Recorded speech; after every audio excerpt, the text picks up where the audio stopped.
Du 3 au 12 décembre 2012, Barbara Dizeran et Béatrice Tissot étaient à Gourcy. Vous allez voir maintenant les photos qu'elles nous ont ramenées depuis là-bas. Elles ont été accueillies entre autres par Pierre et Moumini Ouedraogo.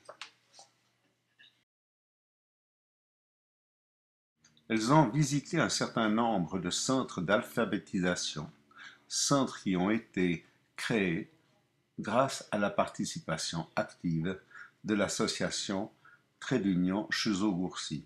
Ces centres permettent chaque année à de très nombreuses femmes de pouvoir apprendre à lire et à écrire, ce qui permet à ces femmes d'avoir de nouvelles possibilités de vie dans leur pays. Les poteries que vous voyez ici, fabriquées par les femmes, génèrent des revenus, tout comme les moulins à céréales que nous voyons en ce moment. Grâce à ces travaux, elles garantissent des revenus pour leur famille.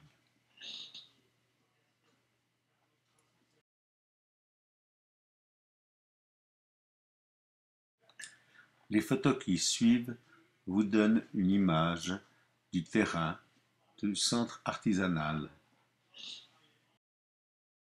ainsi que de la nouvelle savonnerie qui est aujourd'hui terminée, mais dont il faut encore faire l'installation. Ici, ce sont les nouveaux foyers améliorés pour une meilleure cuisson. Quand on voit ces terres arides, le slogan de l'association « Au pays de la faim, faites refleurir les déserts » a toute sa valeur. La construction de diguettes permet de retenir l'eau et d'améliorer le sol. Grâce aux diguettes, nous voyons repousser un tapis herbeux ainsi que des épineux. La nature reprend ses droits, même où il n'y avait rien. Ceci est un épineux, Gommier arabique. Ses feuilles sont fertilisantes, donc utiles. Nous voici dans un tapis herbacé. Et ici, chaque arbre a sa valeur et son importance. Après 5 ans, une nouvelle forêt est en train de naître. Ceci est une fosse fumière. Ici, les puits ont toute leur importance et ils permettent de réaliser les marèches dont les photos vont suivre.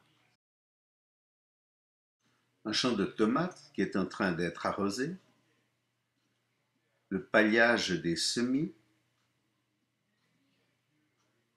divers plantons, des piments repiqués, des plantons de choux et des choux repiqués. Nous voyons ici des cultivateurs de pommes de terre,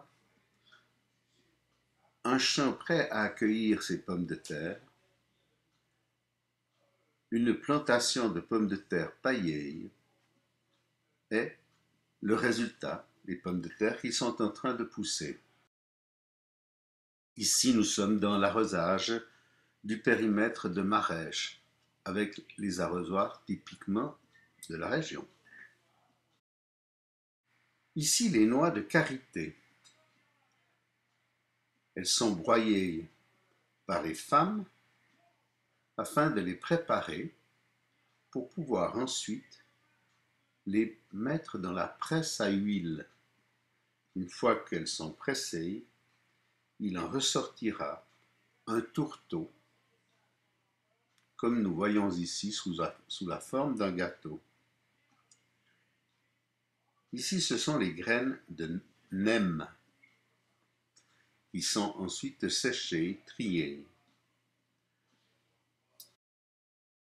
Nous voyons ici les affiches de la BTEC, la Banque traditionnelle d'épargne et de crédit. Voici l'équipe d'animateurs de l'Union des groupements